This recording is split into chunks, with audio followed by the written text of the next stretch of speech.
Welcome friends. हम लोग इस वीडियो में घटना चक्र का जो अपना सीरीज शुरू कर रहे थे उसके आगे के वीडियो क्वेश्चंस को देखेंगे। इसलिए कुछ कारणों से मैं एओडीओ को सॉल्व कराने की में लगा हुआ था, इसलिए मैं इसकी सीरीज के क्वेश्चंस नहीं ला रहा था। अब मैं इसको फिर से शुरू कर रहा हूँ। ठीक है, तो ये चैप्टर है मध्यकालीन भारत के भारतीय इतिहास, भारत पर मुस्लिम आक्रमण। ठीक है, इसके क्वेश्चंस को हम लोग देखेंगे। तो चलिए शुरू करते हैं फ्रेंड्स। पहला क्वेश्चन है, पैगंबर हजरत मोहम्मद का जन्म कब हुआ था? ये 570 ईस्वी में हुआ था। ठीक है। मक्का कहाँ है? मक्का सऊदी अरब में है। हिंद भारत की जनता के संदर्भ में हिंदू शब्द का प्रथम बार प्रयोग किसने किया था? ये किया था अरबों ने। अगला क्वेश्चन है, भारत पर पहला मुस्लिम आक्रमण किस वर्ष हुआ था? देखिए, पहला मुस्लिम आक्रमण ना एक्चुअली हुआ था 2711 में, लेकिन इसमें जो आक्रमणकारी थे उनको हार मिला था और 712 में मोहम्मद बिन कासिम ने आक्रमण किया था। ठीक है, जिसमें उसको सफलता मिली थी। इसलिए इसका आंसर इनमें से कोई नहीं माना है, क्योंकि वो सफल नहीं था। देखिए यहाँ लिखा हुआ है कि मोहम्मद बिन कासिम से 711 में उबैदुल्लाह के नेतृत्व में एक अभियान दल भेजा गया, परंतु वो पराजित हुआ और मारा गया। इराक के हाकिम अल हज्जाज ने मोहम्मद बिन कासिम के नेतृत्व में अरबों को सिंध पर आक्रमण करने के लिए भेजा। भारी संघर्षों के बाद अरबों ने 712 ईस्वी में सिंध पर विजय प्राप्त कर ली। उस समय सिंध पर दाहिर का शासन था। फारसी ग्रंथ चचनामा, इसको अलकूफी ने लिखा है, ने अरबों पर सिंध विजय की जानकारी मिलती है। मोहम्मद बिन कासिम द्वारा सिंध की विजय कब हुई थी? ये 712 में हुई थी। भारत में प्रथम मुस्लिम आक्रमणकारी कौन थे? ये था मोहम्मद बिन कासिम। भारत पर सर्वप्रथम मुस्लिम आक्रमणकारी थे अरब के। मोहम्मद बिन कासिम था एक अरबी। ठीक है। चचनामा के अनुसार छठी और शताब्दी में सिंध की राजधानी क्या थी? अरोड़। सिंध की राजधानी क्या थी? अरोड़।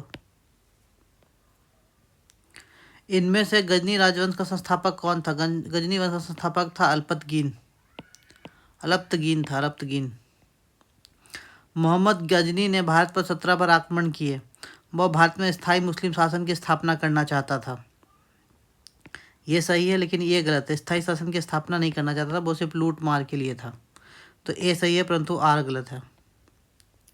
फिर अगला क्वेश्चन है, निम्न में कौन चंदेल शासक महमूद गजनवी से पराजित नहीं हुआ? ये विद्याधर थे। विद्याधर कभी पराजित नहीं हुए, ये चंदेल थे, चंदेल। अगला क्वेश्चन, किस चंदेल राजा ने महमूद गजनवी का सामना किया? ये थे विद्याधर। महमूद गजनवी का दरबारी इतिहासकार कौन था? उतबी थे, उतबी ने लिखी किताबुल यामिनी और तारीख यामिनी। शाहनामा का लेखक फरिश्ता किससे संबंधित था? देखिए, शाहनामा का लेखक फिरदौसी था, फरिश्ता नहीं था। ठीक है। अब फरिश्ता किससे लिंक था? फरिश्ता लिंक था जो बीजापुर के जो शासक थे ना, उनसे लिंक था। देखिए यहाँ लिखा है, शाहनामा का लेखक फरिश्ता ना होकर फिरदौसी है, और यह महमूद गजनवी के दरबार का प्रसिद्ध कवि था। इसे पूर्व के होमर की उपाधि दी जाती है। इस प्रकार इसका संभावित विकल्प भी होगा। जबकि फरिश्ता ने तारीख फरिश्ता और गुलशन ए इब्राहिमी नामक किताब लिखी है। इसका पूरा नाम मोहम्मद कासिम हिंदू शाह अस्तराबादी फरिश्ता था। यह कुछ समय तक अहमदनगर के शासक मुर्तजा निज़ाम शाह के दरबार में रहा था, बाद में बीजापुर चला गया। इसकी पुस्तक तारीख फरिश्ता इब्राहिम आदिल शाह द्वितीय को समर्पित थी। ठीक है। तो शाहनामा का लेखक कौन था? फिरदौसी। पुराणों का अध्ययन करने वाला पहला मुसलमान कौन था? देखिए, पुराणों का अध्ययन करने वाला पहला मुसलमान अलबरूनी था, लेकिन उपनिषदों का अध्ययन करने वाला पहला मुसलमान कौन था? ये था औरंगजेब का बेटा जो था, दारा शिकोह। ठीक है, औरंगजेब का बेटा नहीं था, शाहजहां का बेटा था। महमूद गजनबी के साथ भारत आने वाला प्रसिद्ध इतिहासकार कौन था? प्रसिद्ध इतिहासकार था अलबरूनी। अलबरूनी भारत आया था। देखिए, महमूद गजनबी भारत आया था 11वीं शताब्दी के अराउंड। ठीक है, 1027 के अराउंड, तो उसी समय अलबरूनी आया था। महमूद गजनी के साथ भारत आने वाला मुस्लिम विद्वान कौन था? अलबरूनी। निम्नलिखित कथनों में से कौन अलबरूनी के साथ के संबंध में सही नहीं है? वो एक धर्मनिरपेक्ष लेखक था, नहीं, वो धर्मनिरपेक्ष लेखक नहीं था, यही कथन सही नहीं है। बाकी उसका ग्रंथ उस समय के जीवन भारत से प्रभावित था, ये स्टेटमेंट सही है। वो संस्कृत का विद्वान था, ये भी सही है। और वह त्रिकोणमिति का विशेषज्ञ था, ये भी सही है। अगला क्वेश्चन, निम्नलिखित में से किसने महमूद गजनी के हमले के बाद सोमनाथ मंदिर का पुनर्निर्माण करवाया था? ये करवाया था भीमदेव ने। 1022 से 63 तक ये राज करते थे। उस समय जब ये आक्रमण हुआ उसके बाद भीमदेव ने इसको प्रथम ने बनवाया था। हाल ही में प्रधानमंत्री ने वेरावल में सोमनाथ मंदिर के निकट नए सर्किट हाउस का उद्घाटन किया। सोमनाथ मंदिर के बारे में निम्नलिखित कथनों में से कौन सा है? सोमनाथ मंदिर ज्योतिर्लिंग देव मंदिरों में से एक है, पहला स्टेटमेंट, ये तो सही है। अल-बरूनी ने सोमनाथ मंदिर का वर्णन किया है, ये भी सही है। सोमनाथ मंदिर की प्राण प्रतिष्ठा राष्ट्रपति एस राधाकृष्णन द्वारा की गई थी, नहीं, राधाकृष्णन जी थे, राजेंद्र प्रसाद जी थे, राजेंद्र प्रसाद जी। इसके लिए ना इसके प्राण प्रतिष्ठा में जाने के लिए राजेंद्र प्रसाद जी और जवाहरलाल नेहरू के बीच में काफ़ी मतभेद हुआ था, ठीक है। तो इसका पहला स्टेटमेंट और दूसरा स्टेटमेंट, पहला और दूसरा सही है, जबकि तीसरा रॉन्ग है। अगला क्वेश्चन है, किसने एक तरफ से संस्कृत मुद्रालेख के साथ चांदी के सिक्के निर्गत किए? एक तरफ संस्कृत मुद्रालेख और चांदी का सिक्का निर्मित किया था, यह था महमूद गजनवी। निम्नलिखित में से मध्य एशिया के किस शासक ने 1192 में उत्तर भारत को जीता? 1192 में कौन सा युद्ध हुआ था? ये हुआ था आपका तराइन का दूसरा युद्ध। किसके साथ हुआ था? महमूद गौरी के साथ, महमूद गौरी के साथ। महमूद गौरी को सबसे पहले किसने पराजित किया था? देखिए, महमूद गौरी को सबसे पहले पराजित किया था भीमदेव द्वितीय ने 1178 में। पहला 1178 में पराजित किया था भीमदेव द्वितीय ने। देखिए लिखा है 1178 में मोहम्मद गौरी ने गुजरात पर आक्रमण किया, किंतु मूल राज द्वितीय या भीमदेव द्वितीय ने नायिका देवी के नेतृत्व में आबू पर्वत के निकट गौरी का मुकाबला किया और उसे पराजित कर दिया। यह गौरी की भारत में पहली पराजय थी। ये भीमदेव द्वितीय थे। क्यों थे? नायिका देवी इनकी माता जी थी। महमूद गौरी ने जयचंद को किस युद्ध में हरा पराजित किया? देखिए, जो जयचंद है ना, जब पहला 1191 में युद्ध हुआ था तब पृथ्वीराज चौहान जीते थे। 1192 में जब दोबारा मोहम्मद गौरी ने अटैक किया ना, तो उनका सपोर्ट इसी जयचंद ने किया था। फिर मोहम्मद गौरी ने इसी जयचंद को 1194 में चंदावर के युद्ध में पराजित कर लिया था, ठीक है। निम्नलिखित में से कौन राजा मोहम्मद गौरी द्वारा चंदावर के युद्ध में पराजित हुआ था? जयचंद पराजित हुआ था। 1194 के चंदावर के युद्ध में मोहम्मद गौरी ने किसे हराया था? जयचंद को हराया था।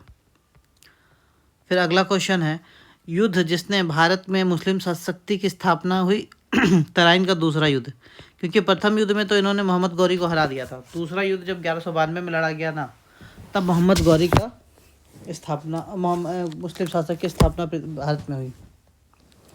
फिर अगला क्वेश्चन है, निम्नलिखित नामों को कालानुक्रमण में व्यवस्थित करें वह नीचे दिए गए कोड का सही उत्तर प्राप्त करें। देखिए, चंगेज खां था इल्तुतमिश के काल का, ठीक है, 1220 के अराउंड का, ठीक है। महमूद गजनवी था 1026-27 का, जिसमें इस पे आक्रमण हो रहा था। तैमूर थे 1398 के, ठीक है। और मोहम्मद गौरी था 1192 के अराउंड, ठीक है। तो बस इसको सजा दीजिए। सबसे पहला आपका मोहम्मद गजनवी हो गया 2, फिर 3, फिर 1 और फिर 4, 2, 3, 1 और 4, ठीक है। अगला क्वेश्चन है, किस मुस्लिम शासक के सिक्कों पर देवी लक्ष्मी की आकृति थी? मोहम्मद गौरी के। अगला क्वेश्चन है, भारत में मोहम्मद गौरी ने किसको प्रथम अख्ता प्रदान किया था? मोहम्मद गौरी ने प्रथम अख्ता प्रदान किया था कुतुबुद्दीन ऐबक को। मोहम्मद गौरी के किस दास ने बंगाल एवं बिहार पर विजय प्राप्त की थी? बंगाल एवं बिहार पर विजय प्राप्त की थी इनके एक सेवक बख्तियार खिलजी ने। बिहार का प्रथम मुस्लिम विजेता कौन था? बख्तियार खिलजी। बिहार में तुर्क सत्ता का वास्तविक संस्थापक कौन था? तुर्क सत्ता का वास्तविक संस्थापक था इब्न बख्तियार खिलजी। अगला क्वेश्चन, नालंदा बिहार का विध्वंस किसने किया था? बख्तियार खिलजी। बख्तियार खिलजी ने नालंदा बिहार और विक्रमशिला दोनों का ही विध्वंस किया था। विक्रमशिला का भी इसी ने किया था, ठीक है। अगला क्वेश्चन है, नीचे 2 कथन दिए गए जिनमें एक को कथन ए तथा दूसरे को आर कहा गया है। भारत पर तुर्की आक्रमण सफल हुए, ये स्टेटमेंट सही है। उत्तर भारत में राजनीतिक एकता नहीं थी, ये भी स्टेटमेंट सही है। दोनों सही भी और इसकी व्याख्या भी करता है। ठीक है, तो इसका आंसर ए हो जाएगा। तो फ्रेंड्स, इस तरह हमने इस वीडियो में इस चैप्टर को कंप्लीट कर लिया है। अब अगला नेक्स्ट चैप्टर है दिल्ली सल्तनत, गुलाम वंश। चलिए इसके क्वेश्चंस को देखते हैं। पहला क्वेश्चन है, गुलाम वंश का संस्थापक कौन था? गुलाम वंश का संस्थापक था कौन? कुतुबुद्दीन ऐबक, 1206 ईस्वी में। ठीक है। अगला क्वेश्चन है, गुलाम वंश का प्रथम शासक कौन था? अभी देखा हमने कुतुबुद्दीन ऐबक। दिल्ली सल्तनत का कौन सा सुल्तान लाख बख्श के नाम से जाता था? लाख बख्श कहा जाता था, यानी लाखों का दान देने वाला। ये कौन था? कुतुबुद्दीन ऐबक था। ठीक है। 2.5 दिन का झोपड़ा क्या है? ये एक मस्जिद है। ये कहाँ है? अजमेर में। एक मस्जिद है जो कहाँ है? अजमेर में। कुव्वतुल इस्लाम मस्जिद, ये कहाँ है? दिल्ली में। और 2.5 दिन का झोपड़ा कहाँ है? अजमेर में। अभी हमने देखा अजमेर में। कहाँ है? तो दिल्ली और अजमेर में। अगला क्वेश्चन, निम्नलिखित में किसने प्रसिद्ध कुतुब मीनार के निर्माण में योगदान नहीं दिया? देखिए, कुतुब मीनार के निर्माण में 3 लोगों ने योगदान दिया। सबसे पहले कुतुबुद्दीन ऐबक ने शुरू किया था। ठीक है, जिस पे कुतुब मीनार बना, जिसको पूरा किया इल्तुतमिश ने, इनके बाद आया। ठीक है। इसके बाद जब फिरोज शाह तुगलक आया ना, तो इसके 2 मंजिलें टूट गई। 34 मंजिल को हानि पहुंची, तो उसने फिर 2 मंजिलें बना दी, तो इस तरह से 5 मंजिल बनी। तो कुतुबुद्दीन ऐबक, इल्तुतमिश और फिरोज शाह तुगलक ने तो कुतुब मीनार के निर्माण में योगदान दिया, लेकिन गयासुद्दीन तुगलक ने कोई योगदान नहीं दिया। इसका आंसर हो जाएगा सी। अगला क्वेश्चन है, कुतुब मीनार किसके द्वारा पूरा किया गया था? देखिए, कुतुब मीनार किसके द्वारा पूरा किया गया था? ये किया गया था इल्तुतमिश के द्वारा।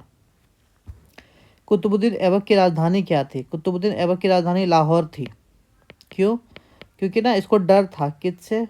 महमूद गौरी के लोग, जो एक कुबाचा और दूसरा यलदौज, इन दोनों से इनको डर लगा रहता था कि वो कहीं आक्रमण ना कर दे, इसलिए वो लाहौर छोड़ के कभी नहीं गया। अगला क्वेश्चन है, सुल्तान कुतुबुद्दीन ऐबक की मृत्यु कैसे हुई? चौगान, पोलो खेलते हुए। पोलो खेलते हुए वो गिर गया था। चौगान की क्रीड़ा के दौरान अश्व से गिरने की वजह से उसकी मृत्यु हो गई थी। ठीक है। अगला क्वेश्चन, निम्नलिखित में से किसने दिल्ली के सल्तनत की राजधानी के रूप में, दिल्ली को सल्तनत की राजधानी के रूप में स्थापित किया? देखिए, जो लाहौर को कुतुबुद्दीन ऐबक ने बनाया, लेकिन इसके बाद जो इसका उत्तराधिकारी हुआ इल्तुतमिश, उसने किसको बनाया? दिल्ली को बनाया। ठीक है।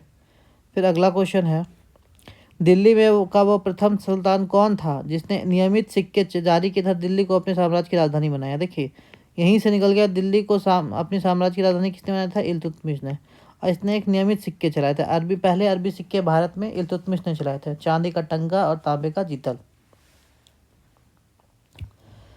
इनमें से निम्नलिखित में से कौन सी इल्तुतमिश के राज्यकाल में सल्तनत की राजधानी थी? अभी हमने देखा दिल्ली।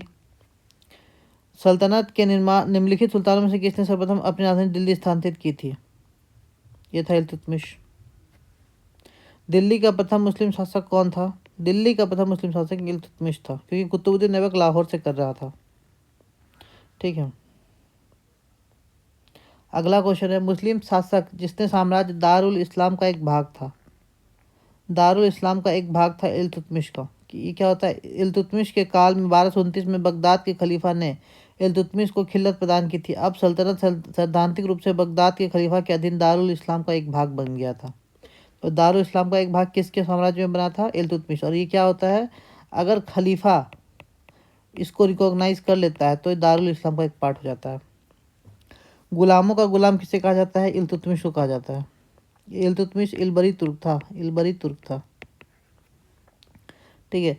निम्नलिखित में से कौन इल्तुतमिश का प्रतिद्वंदी नहीं था? देखो, यलदौज और कोबाचा उस समय भी था और बाद में भी, ये दोनों इसके क्या कहते हैं उसको, मतलब इल्तुतमिश के साथ भी इसके ये उत्तराधिकारी की लड़ाइयाँ थी। अली मर्दान भी था इनका ये प्रतिद्वंदी, लेकिन मलिक अल्तुनिया नहीं था। अल्तुनिया विरोधी किसके साथ हुआ था? ये हुआ था रजिया सुल्तान के साथ। ठीक है, जिसे बाद में रजिया सुल्तान ने जिससे शादी कर ली थी।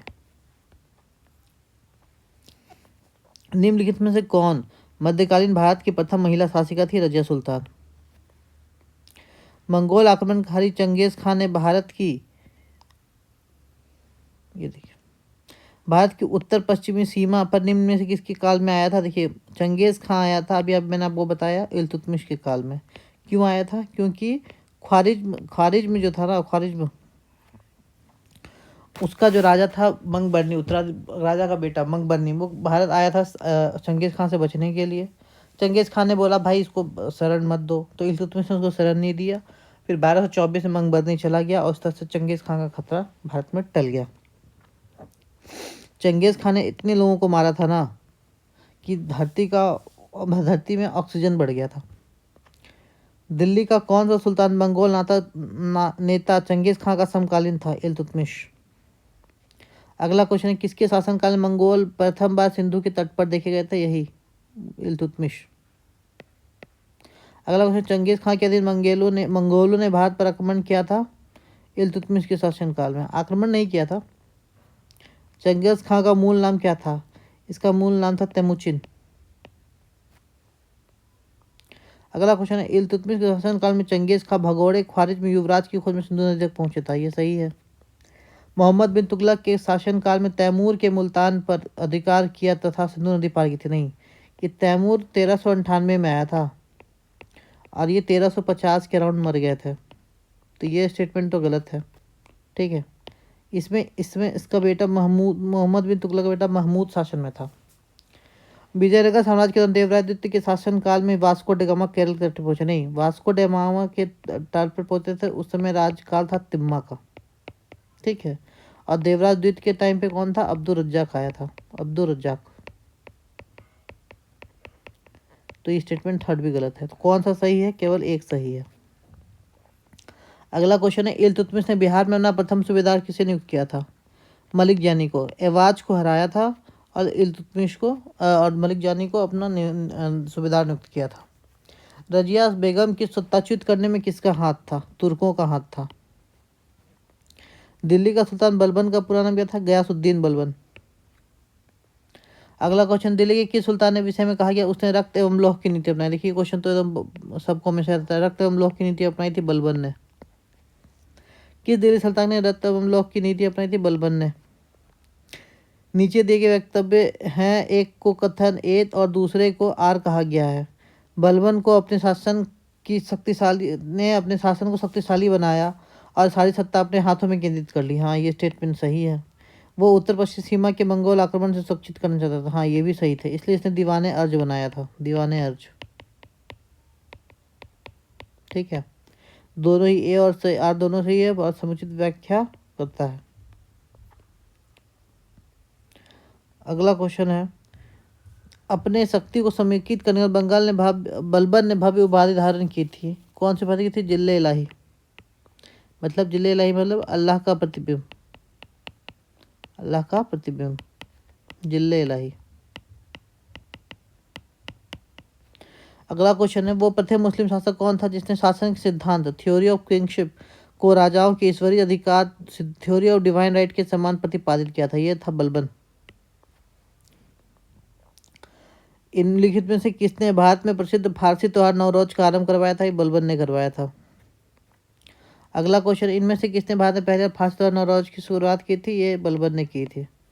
निम्नलिखित में से कौन सा कथन बलबन के संबंध में सही नहीं है? उसने नियामत खुदाई का सिद्धांत प्रतिपादित किया था? हाँ, किया था। उसने इक्तदारी व्यवस्था का प्रारंभ किया? नहीं, इक्तदारी शुरू किया था। ई से इक्तदारी, ई से इल्तुतमिश ने किया था, तो ये स्टेटमेंट गलत है। उसने तुर्का चहलगामी का प्रभाव समाप्त किया था? हाँ, ये सही है। चहलगामी क्या था? 40 सरदारों का ये था, एक समूह था जो डिसीजन लेता था। इसकी शुरुआत की थी इल्तुतमिश ने, इसको ख़त्म किया था बलबन ने। उसने बंगाल के विद्रोह का दमन किया? हाँ, ये स्टेटमेंट भी सही है। तो कौन सा गलत है? बी गलत है। देखिए यहाँ लिखा है ना, बलबन के काल में एकमात्र विद्रोह 1279 में बंगाल के सूबेदार तुगरिल खान ने किया था। किसने किया था? तुगरिल खान ने, जिसे बलबन ने दबा दिया तथा विद्रोही को मृत्युदंड दिया। इक्तदारी व्यवस्था का प्रचलन बलबन ने नहीं बल्कि इल्तुतमिश ने किया था। निम्नलिखित सुल्तानों में से किसने गढ़मुक्तेश्वर की मस्जिद की दीवारों पर अपने शिलालेख को स्वयं का खलीफा का सहायक कहा? खलीफा का सहायक कहा है बलबन ने।